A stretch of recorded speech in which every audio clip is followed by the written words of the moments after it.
this morning. Joining me right now exclusively is the CEO of Ripple, Brad Garlinghouse. Brad, it's great to see you. Great to see you again. Thank you so much for being here. First, assess where we are in this market, because crypto is up huge in just the last couple of weeks, right? Well, it's been up. It came down a little bit this past weekend. But I think if you step back over the last 6 months, Bitcoin's up about 250%. I think you're going to continue to see tailwinds, partly because of the ETFs that have been approved, which you and I spoke about in Davos, but also the upcoming halving, which is imminent. Yeah, it's a great point. The ETF introduction really broadened out the market in terms of potential users, I think, and people wanted to get in on it, so they bought an ETF to do so. But you recently predicted that the crypto market will double in size to $5 trillion by the end of 2024. That is a big prediction just by the end of this year.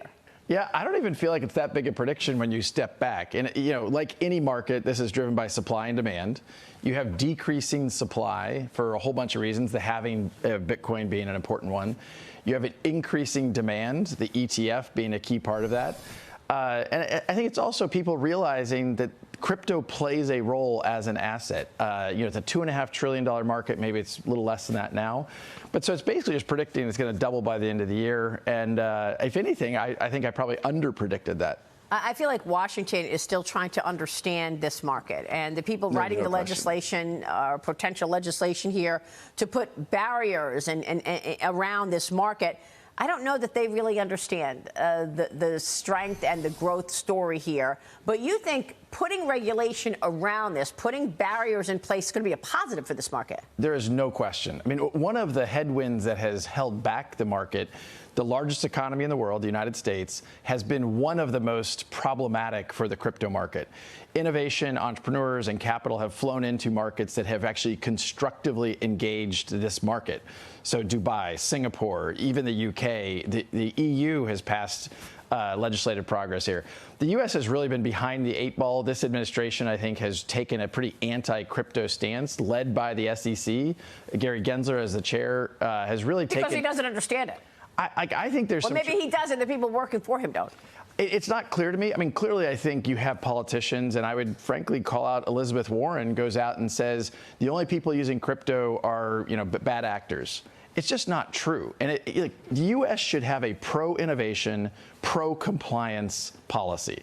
This is good for, you know, in terms of growing jobs, high-paying jobs, growing the economy. And I think you're seeing, you know, people go out and just, you know, talking points around anti-crypto that it doesn't even make sense. This shouldn't even be a partisan issue. This is about growing our economy. Yeah. This is about leading the next wave of innovation.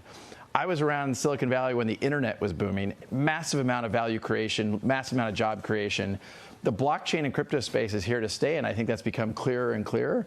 But the U.S. government needs to embrace that and put those clear rules around it so that all participants can play and grow. Yeah, and I'm glad you mentioned all of those countries, because that's also an opportunity for you, obviously, at Ripple. I want to get your take on that, because you recently announced Ripple is launching a U.S. dollar-backed stablecoin later this year. You say this bridges the gap between traditional finance and cryptocurrency.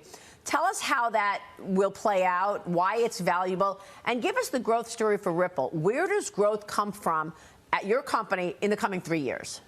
So to start on that last piece, Ripple, about over 95% of our customers are non-U.S. financial institutions. We sell payment solutions, we sell custody solutions around blockchain and crypto. We're going to keep expanding, even though the U.S. market, as we were talking about earlier, partly from a regulatory point of view, has been slow to adopt. The non-U.S. market has been really, really strong for us. And you're going to be the infrastructure around all of that. That is our goal. And we think that opportunity is huge. We think that's going to be great for Ripple. We think it's going to be great for XRP, which is a digital asset we use. So I'm very, very optimistic about that. I just think that the U.S. needs to figure it out. And the stablecoin? Oh, the stablecoin. So, like, Ripple has always been about how do we bridge this new world with a traditional kind of, people call it TradFi, traditional finance. And Ripple has always been that bridge. We started around payments and we sell into banks. A stablecoin, the demand for stablecoins has exceeded, I think, what people thought. It's a $150 billion asset class right now. Some forecast it to be over $2-3 trillion in a few years. The players in that space, particularly one called Tether, is a non-U.S. based entity. And the U.S., frankly, is kind of going after that because they want this to be regulated.